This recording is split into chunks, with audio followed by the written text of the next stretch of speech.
अब चिंता मत कीजिए, युवराज शीघ्र ही स्वस्थ हो जाएंगे।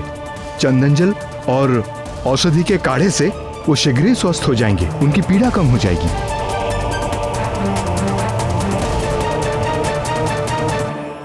हनुमान ने जब अग्निदेव की पावक हुताशिनी, वाहिनी आदि सेना को अपने भीतर समाहित कर लिया था, सूर्य को निगल लिया था, उस समय भी उन्हें कुछ नहीं हुआ था। और उसके बाद तो अग्निदेव ने उन्हें वरदान भी दिया था कि उन पर अग्नि का कोई प्रभाव नहीं पड़ेगा। तो फिर ऐसा कैसे हुआ कि लावा पीने के पश्चात उनकी देह ताप से भर उठी? हाँ प्रिय, लावा की दाहकता इतनी अधिक होती है कि लौ भी द्रव बन जाए,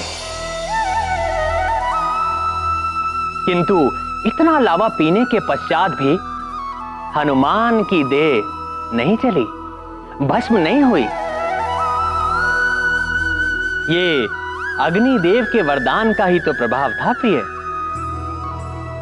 देवी, देह की संरचना में जल, वायु, अग्नि आदि का एक संतुलन होता है, तभी देह सुचारू रूप से कार्य करती है। हनुमान के लावा पीने से उनकी देह में अग्नि तत्व की अधिकता हो गई और जल तत्व न्यून हो गया, इसीलिए हनुमान अस्वस्थ हो गए। आप सत्य कह रहे हैं द्वारकाधीश, आहार का देह और मन पर सीधा प्रभाव पड़ता ही है। हाँ देवी रुक्मणी, समुद्र मंथन के समय देवेश्वर महादेव ने भी विष पिया था, उनका कंठ नीला पड़ गया था। आहार का गुण धर्म यही है, जिसने खाया जैसा अन्न उसका बना वैसा मन। इसीलिए मनुष्य को आहार के योग्य पदार्थ का ही आहार करना चाहिए।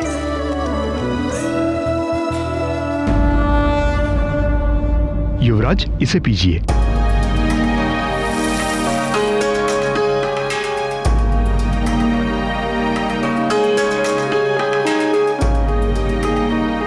नानी, ये कैसा है? काढ़ा ऐसा ही होता है, औषधि समझ के पी लो, स्वस्थ हो जाओगे।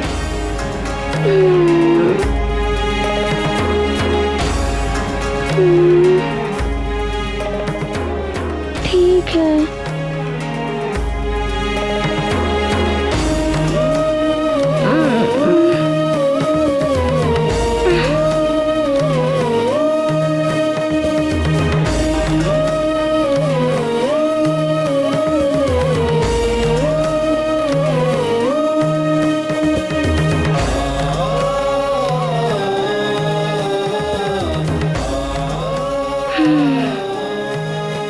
कैसा लग रहा है पुत्र? मैं क्या करूं नानी, मेरी प्यास बुझ ही नहीं रही है। शिष्य, शीघ्र जाओ, चंदन जल, पुष्प जल एवं शीतल दूध आदि लेकर आओ और युवराज हनुमान की देह पे डालो।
युवराज हनुमान, युवराज, आपको कुछ शीतलता मिली? नहीं वैद्यराज जी, अभी भी अग्नि सी कुछ जल रही है देह में।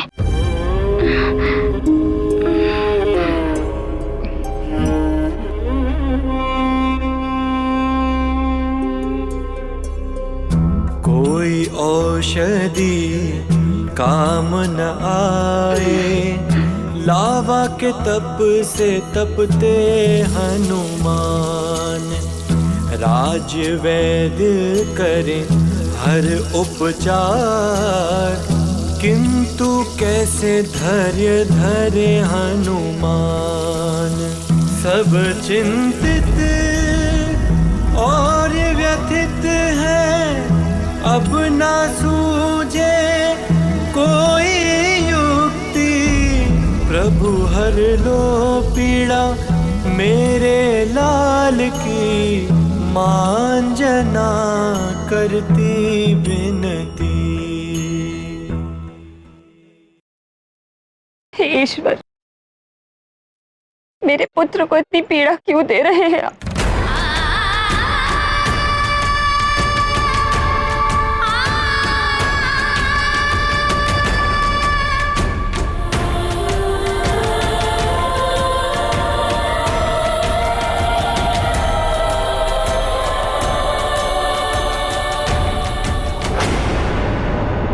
वैश्वनराय प्रतिवेदयामि यद्गृहं संग्रो देवासु स एतां पाशनं गृह्यचदा वेद सर्वनाशं पक्षेन संभवेम।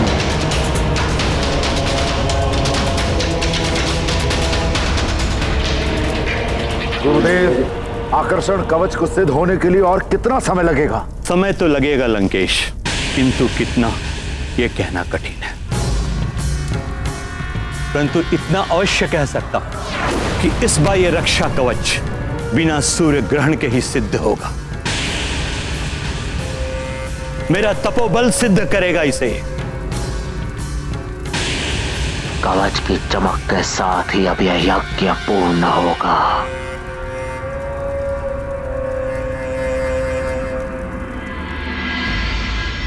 रावण की सहायता करने का अर्थ है संसार में विध्वंस और अति विनाश।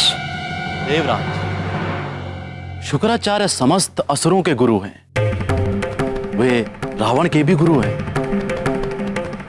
किंतु गुरुदेव, गुरु का कर्तव्य है अपने शिष्य को उचित मार्ग दिखाना, जबकि वे तो रावण को अधर्म के मार्ग पर ले जा रहे हैं। हाँ गुरुदेव, यदि रावण का रक्षा कवच सिद्ध हो गया तो उसकी शक्तियां कई गुना बढ़ जाएगी। सबके लिए वो अवध्य हो जाएगा। उसके आतंक से समस्त सृष्टि त्राहिमाम कर उठेगी। असुर राज करेंगे सारे संसार पर। देवराज, देवी सची, दैत्य गुरु शुक्राचार्य तो अपना गुरु धर्म निभा रहे हैं। वे देव हो, दानव हो या मानव, सबको अपने कर्म और धर्म पर ही ध्यान देना चाहिए। वैश्वनराय प्रतिवेदयामि यद्गृहं संग्रो देवासु स एतां पाशनं गृह्यचदा वेद सर्वनाशं पक्षेन संभवेम।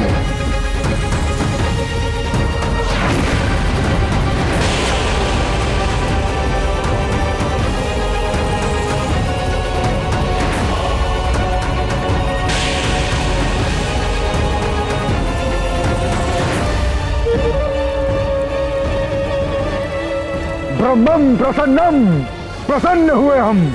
गुरुदेव, आप महान हैं। आपका तपोबल कार्य कर रहा है। आकर्षण कवच का सिद्ध होना आरंभ हो गया है। अपनी संपूर्ण मायावी शक्तियों के साथ सिद्ध हो जाएगा और उसके पश्चात तुच्छ वानर हो या नारायण ने संसार के किसी भी कोने में जन्म ले लिया हो, मेरा कोई अहित नहीं कर सकता। मैं अवश्य हो जाऊंगा सबसे।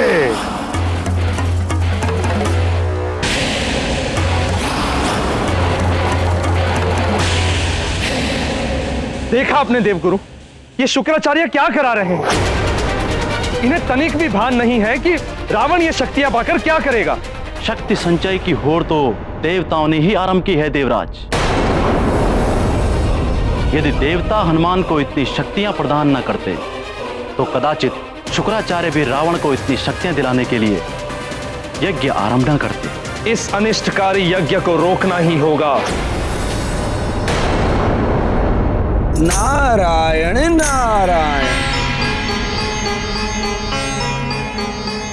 कि आप सब तो रावण के यज्ञ की चर्चा में ही उलझे हुए हैं। उधर संकट मोचन हनुमान स्वयं संकट में है। उनकी पीड़ा का अंत कैसे होगा? हनुमान की पीड़ा भी चिंता का विषय है देवर्षि नारद, किंतु सर्वप्रथम मुझे रावण के इस यज्ञ को रोकने के लिए कुछ तो करना होगा। यही मेरा उत्तरदायित्व है।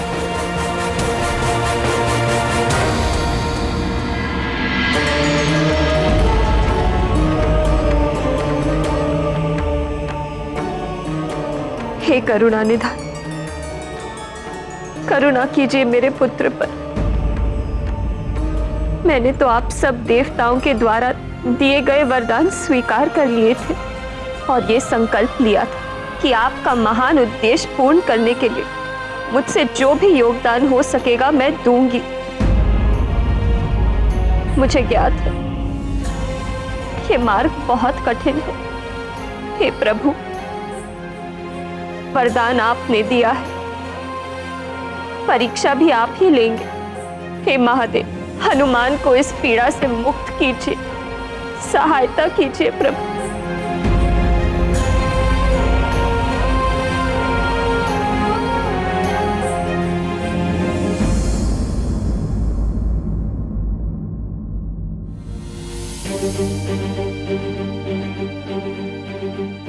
महादेव, स्वामी, मुझसे हनुमान की असीम वेदना अब और नहीं देखी जाती।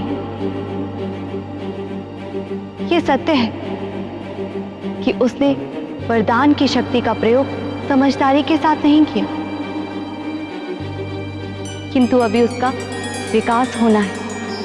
वह अबोध है, किंतु ज्वालामुखी का मुंह बंद करने या लावा को पी जाने के पीछे उसकी लोक कल्याण की ही तो भावना है। हनुमान ने लावा पीकर अपनी प्रजा को संकट से हरा है। संसार में आप ही मुक्त करा सकते हैं देवादिदेव। आपसे बड़ा वैद्य इस संसार में कोई नहीं।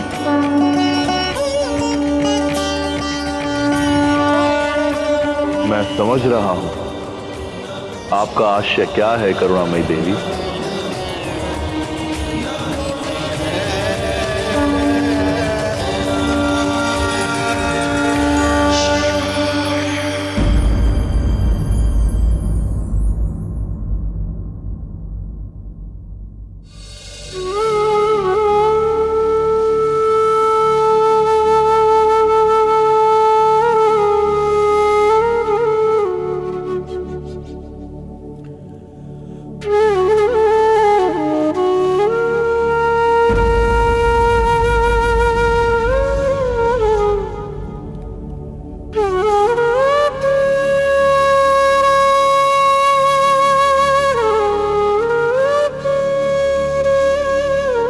हनुमान कैसा है?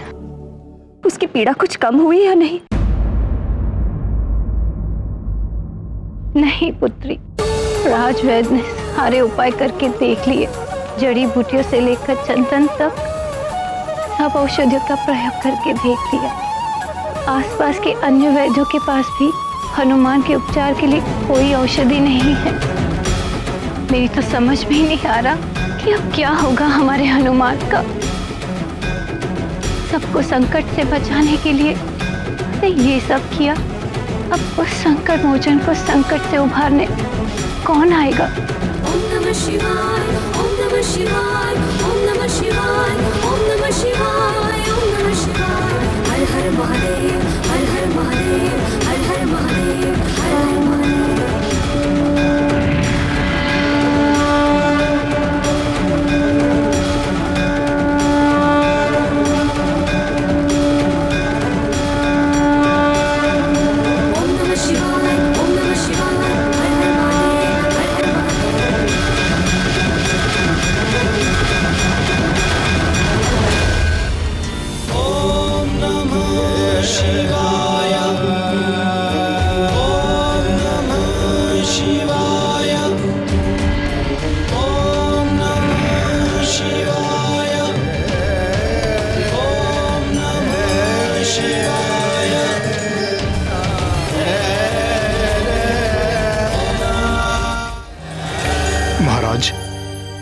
क्षमा चाहता हूँ।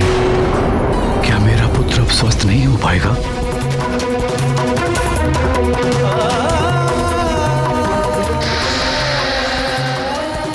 स्वामी, यदि मेरे पुत्र को कुछ हो गया तो मैं भी जीवित नहीं रह पाऊंगी।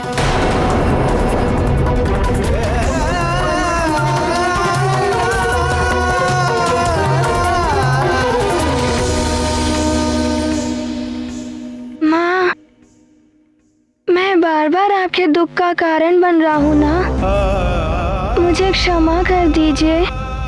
ऐसा मत बोलो पुत्र।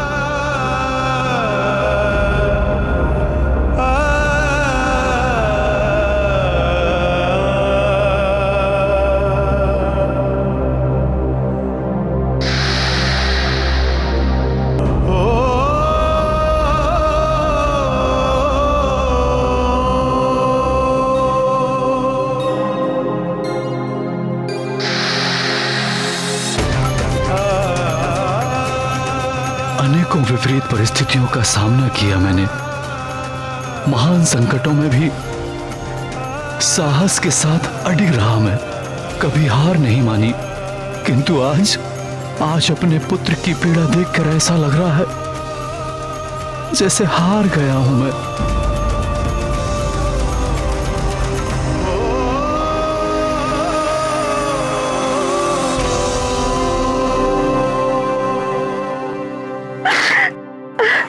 हार तब तक नहीं हो सकती जब तक भगवान पे भरोसा है।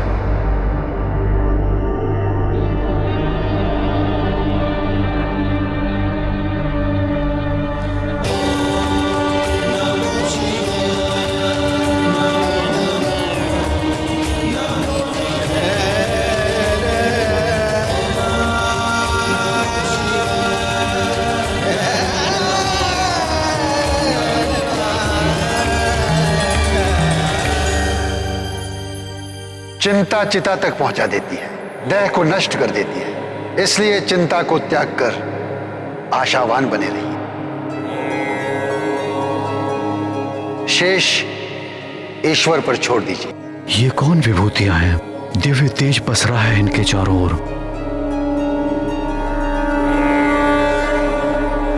कौन हो सकते हैं ये?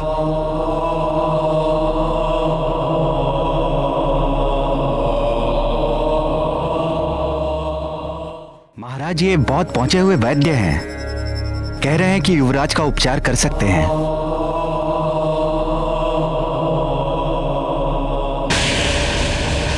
आपका स्वागत है वैद्यराज। कहां से पधारे हैं?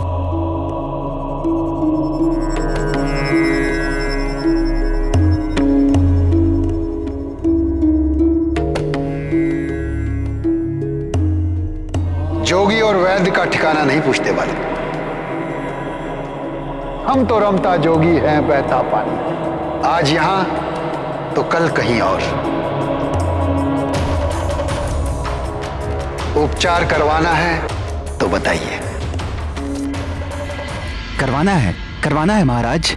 एक बार इन्हें भी युवराज का उपचार करने का अवसर देकर देख लीजिए। हाँ सेनापति, मुझे क्या आपत्ति हो सकती है भला? किंतु महाराज, वैद्यराज मुंह मांगा शुल्क लेने की बात कर रहे हैं।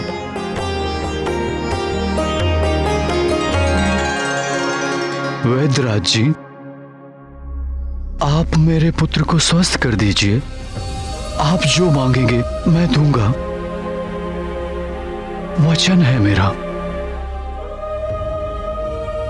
आप ये सारा राजपाट ले लीजिए। आप कहेंगे तो मैं अभी ये भवन आपको सौंप कर चली जाऊंगी। किंतु मेरे पुत्र को, मेरे हनुमान को स्वस्थ कर दीजिए।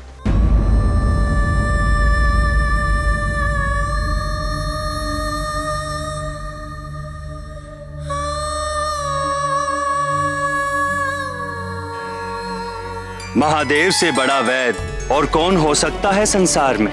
अब मेरे हनुमान की पीड़ा अवश्य शांत हो जाएगी।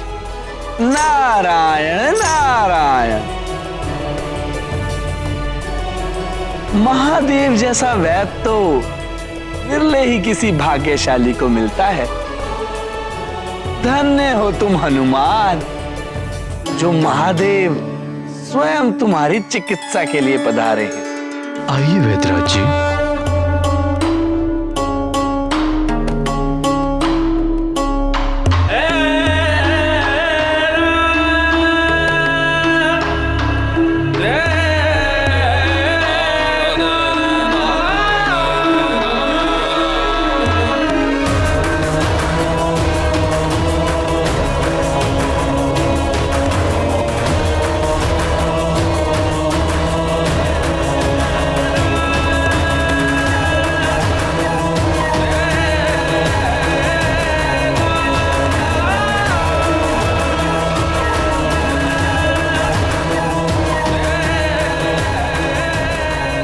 वैद्यराज जी तो देखे हुए से लग रहे हैं, किंतु समझ में नहीं आ रहा है कि कहाँ देखा है।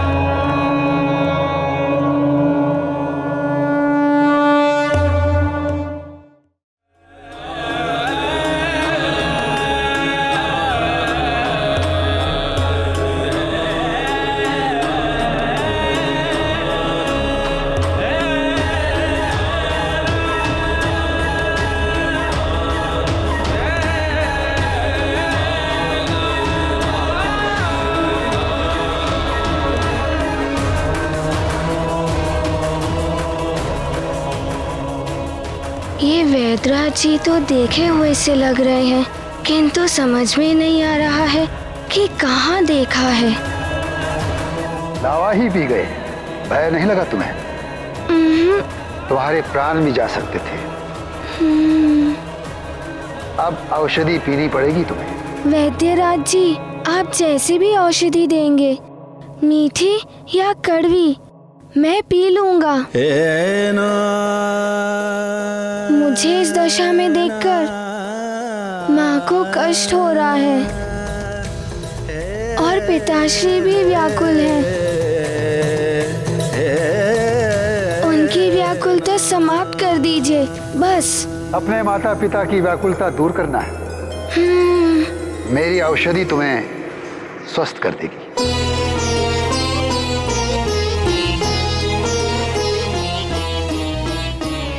किंतु उसके पूर्व मुझे वचन दो कि सदैव अपने माता पिता की बात मानोगे।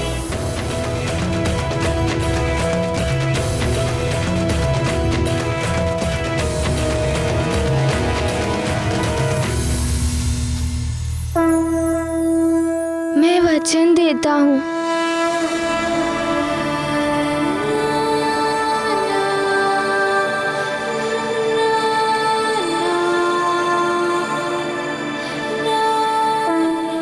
लेट जाओ बालक। महाबली हनुमत की रुचिकर लीला राम भगत की। जय जय जय रघुनंदन राम, जय जय जय महाबली हनुमान। मूल ने हर लिया अंश का ताप, जटा के जल से करते उपचार।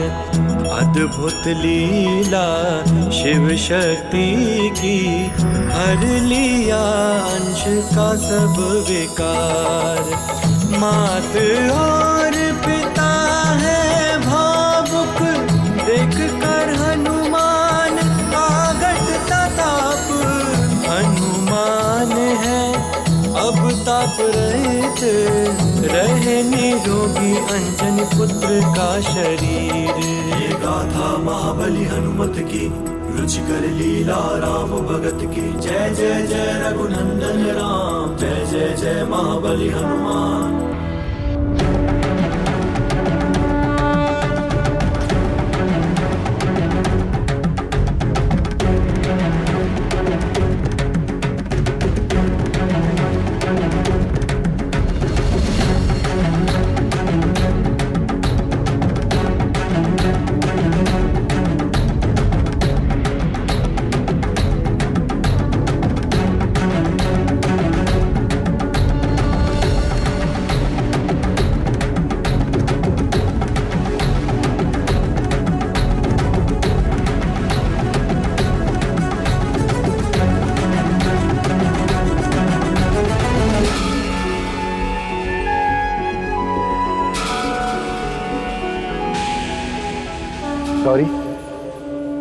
कमंडल से जल ग्रहण कराओ बालक को।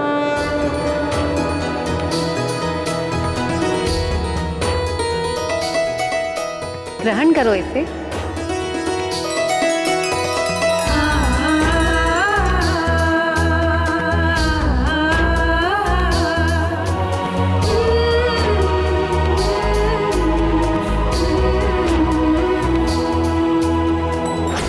कुछ नहीं होगा वैदराज, ये अग्नि ही उगलेगा।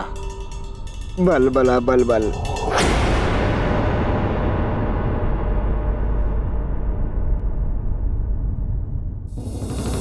बच लो दिबल, कहीं तुम ही न फंस जाओ। कहीं तुम्हें ही अग्नि लग गई तो।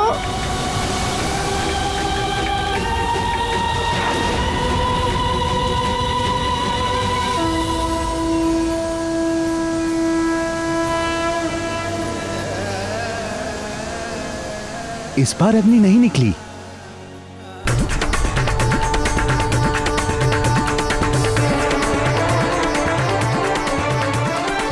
अग्नि बुझ गई, देह का ताप शांत हो गया। ताप शांत हो गया। मित्र हनुमान, तुम तो स्वस्थ हो रहे हो।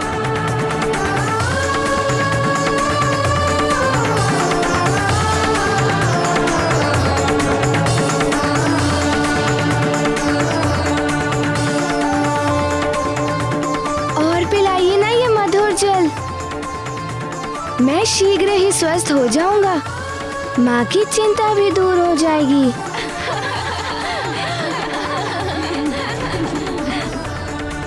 और नहीं, अति औषधि की हो, भोजन की हो, प्रेम की हो, शत्रुता की हो, ज्ञान की हो या किसी अन्य वस्तु की हो, अति सदैव क्षति का कारण बनती है।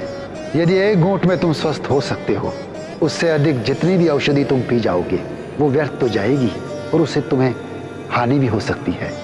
इसलिए सदैव उचित मात्रा का ध्यान रखो। मैं समझ गया। मैंने भी अधिक मात्रा में लावा पी लिया था।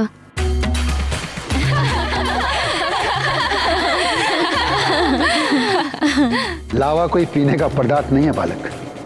गौरी, तनिक इसका ताप तो देखो। रुक जाइए।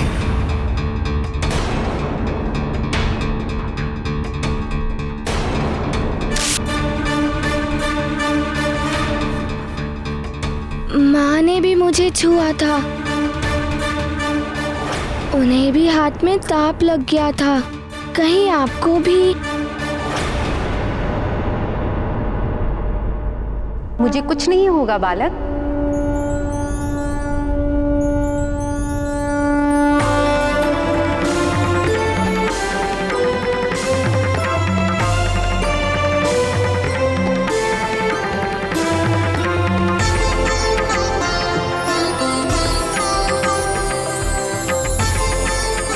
मुझे कुछ नहीं हुआ ना? अब तुमने जो अपनी माँ को शपथ दी थी कि मुझे मत छूना, वो शपथ तोड़ दो।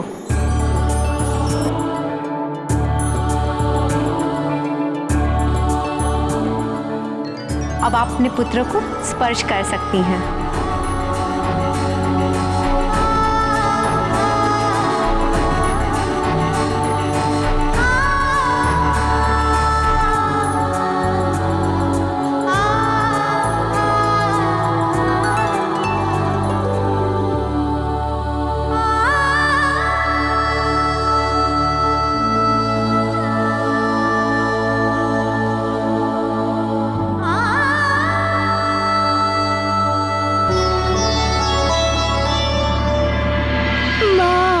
आपको कब से गले लगाना चाहता था।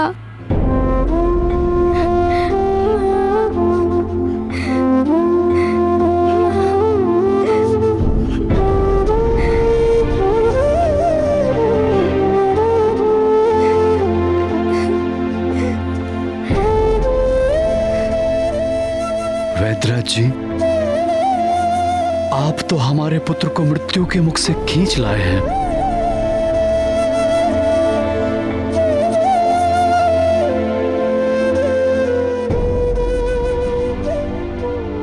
भगवान बनकर आए हैं आप हमारे लिए।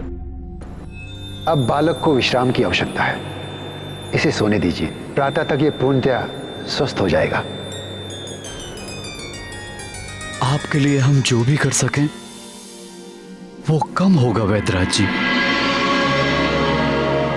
कृपया आज्ञा दें, हम क्या शुल्क देके आपको संतुष्ट कर सकते हैं? शुल्क भविष्य में कभी मांग लेंगे, अब हमें आज्ञा दीजिए। वैद्य जी, आपने हमारे हनुमान को जीवन दान देकर हमें भी नया जीवन दान दिया है। आपके शुल्क के लिए मैं अपने पल्लू में गांठ बांध लेती हूँ। जब भी आप कहेंगे, जो भी आप कहेंगे, यदि वो हमारे सामर्थ्य में हुआ तो हम आपको अवश्य वो शुल्क देंगे। आपका कल्याण हो।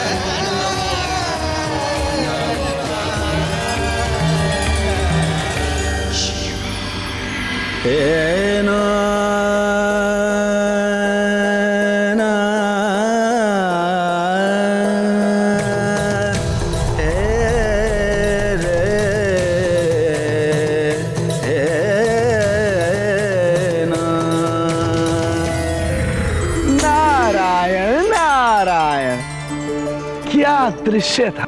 आहा, रुद्रांश को स्वयं रुद्र अपनी जटाओं में बसी गंगा से स्नान करा रहे थे।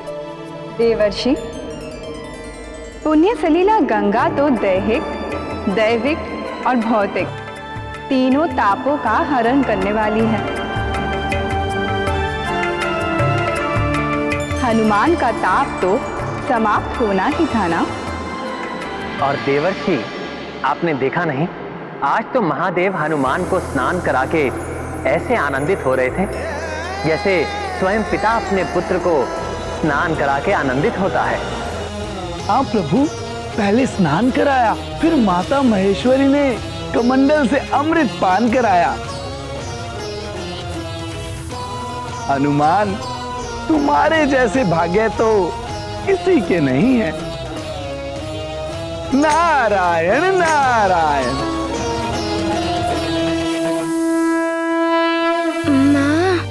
वो दोनों मुझे देखे देखे से लग रहे थे, और उन्होंने जो मुझे जल पिलाया वैसा तो मैंने आज तक नहीं पिया है। औषधि होगी पुत्र। माँ, वो शहद जैसा मीठा था, किंतु उन्हें कैसे ज्ञात हुआ कि मैंने आपको शपथ दी थी ना छूने के लिए?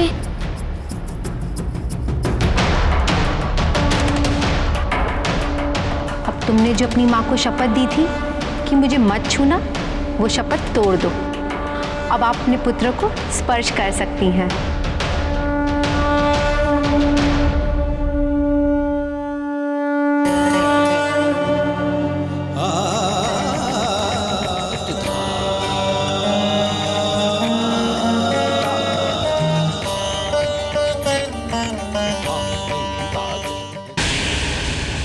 ओम कुज्जकु प्रभोवपि त्वं मंगल परिगद्यसे अमंगलम निहत्याशु सर्वदा यच्छ मंगलम स्वाहा स्वाहा।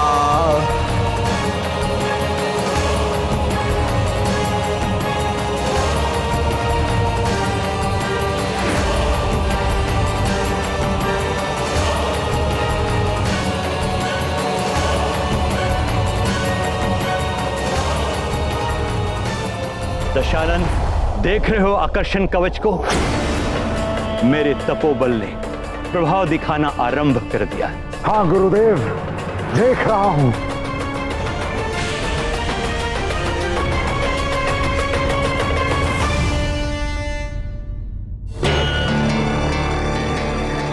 देवराजेंद्र, हमारी सेना युद्ध के लिए तत्पर है।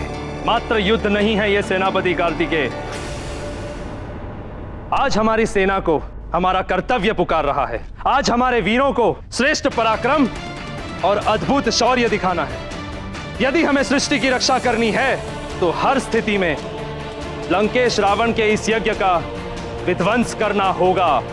यदि रावण इस यज्ञ में सफल हो गया तो ना केवल उसकी शक्तियां कई गुना बढ़ जाएगी, वरन वो हर किसी से अवध्य भी हो जाएगा, जिसके पश्चात समस्त सृष्टि असुरों के आतंक और अत्याचार से त्राहिमाम कर उठेगी।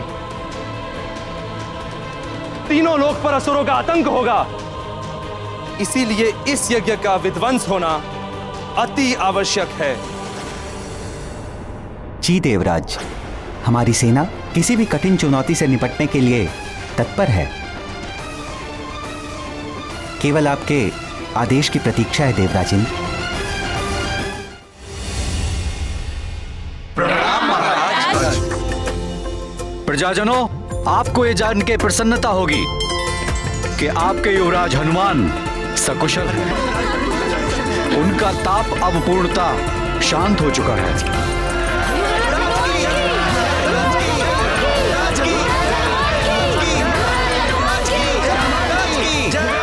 सेनापति, इन वैदराज को तो कभी देखा ही नहीं अपने नगर में। पता नहीं कहां से आए थे। हाँ महाराज, हमें आग्रह करना चाहिए कि वे हमारे नगर में ही बस जाएं। प्रणाम महाराज। महाराज, मैं भी उनसे यही आग्रह करने के लिए बाहर गया था, किंतु वे कहीं दिखाई ही नहीं दिए। मुझे तो लगता है ईश्वर स्वयं आए थे मेरे पुत्र का उपचार करने। हे महादेव, हे कृपा निधान, आपको कोटि कोटि नमन।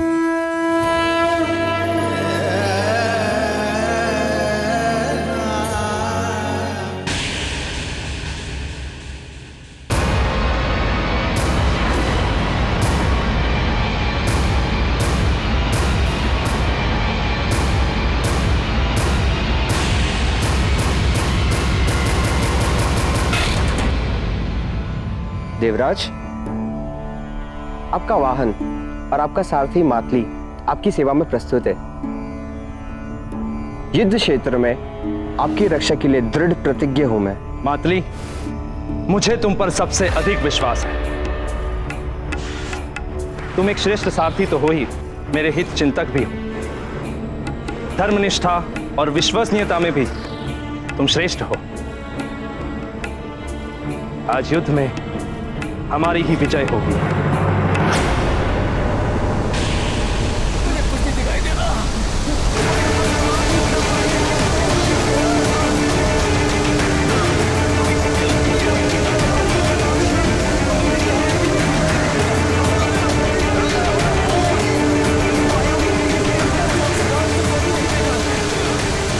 ये अकस्मात क्या हो रहा है? कुछ दिखाई भी नहीं दे रहा है। वायु भी बहुत तीव्र हो गई है। ये कैसा अलौकिक प्रकाश है? मुझे कुछ दिखाई भी नहीं दे रहा है। ब्रह्मदेव, अब मैं देखता हूँ नर और वानर मेरा क्या बिगाड़ लेते हैं। रुक जाओ देवराजेंद्र।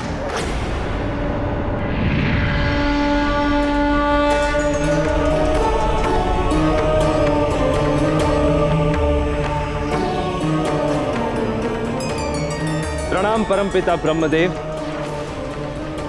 किंतु आप मुझे रावण का यज्ञ विध्वंस करने से क्यों रोक रहे हैं? देवराज, वो प्रयास करना ही व्यर्थ है जिसका असफल हो जाना निश्चित है। पराजय तो मिलेगी ही, हास्य के पात्र भी बनेंगे आप। रावण ने घोर तपस्या करके मुझसे वर मांगा था कि देवताओं से अवध्य रहेंगे, और मेरा वरदान कभी निष्फल नहीं होता। मात्र नर एवं वानर ही उनका वध कर सकते हैं। नर रूप में विष्णुदेव एवं वानर रूप में रुद्रांश का जन्म हो चुका है। मुझे तो यह सब ज्ञात है परमपिता, किंतु यदि रावण का यज्ञ सफल हो गया, उसका रक्षा कवच सिद्ध हो गया तो वो नर और वानर के लिए भी अवध्य हो जाएगा। विधि के विधान को कोई नहीं बदल सकता, समय तो अपना कार्य करेगा ही। मेरा आपसे परामर्श ही नहीं, आदेश भी है कि आप रावण के हवन में विघ्न डालने का प्रयत्न भी ना करें। किंतु ब्रह्मदेव, देवराज, परमपिता ब्रह्मदेव उचित ही कह रहे हैं। लंका पर आक्रमण करने से आपको कोई लाभ नहीं होगा।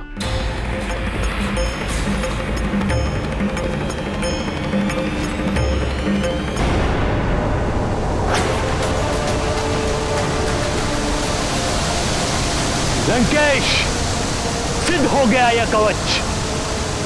प्रसन्न हुए हम। गुरुदेव, आप महान हैं। प्रसन्न कर दिया आपने दशानन को।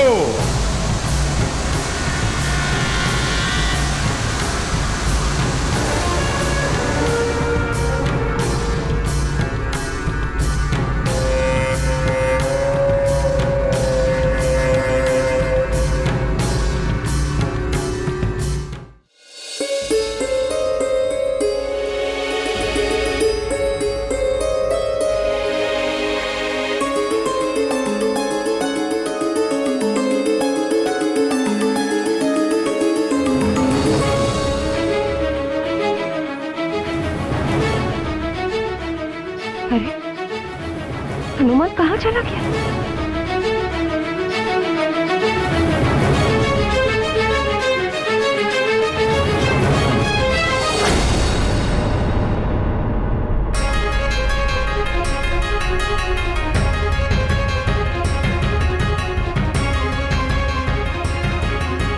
यदि तुमने कुछ अनुचित या बुरा कार्य किया, एक लाल माला इस खूंटी पर लटका दी जाएगी।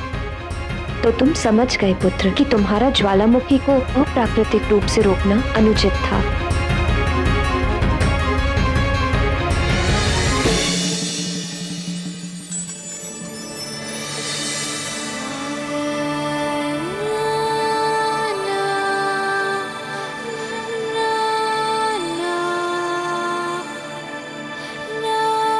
मुझे क्षमा कर दीजिए माँ, मुझसे बड़ी भूल हो गई। ये देखिए माँ, मैंने भूल स्वीकार करने वाली लाल माला खूंटी पर टांग दी है।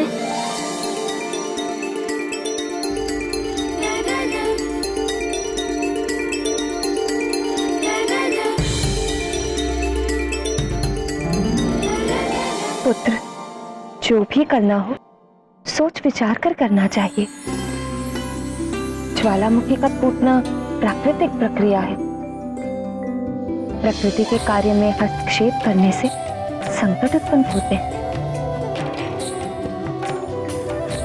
किंतु तुमने तो बिना विचार किए उसके प्रवाह को रोकने का प्रयास किया। वो मेरी भूल थी माँ।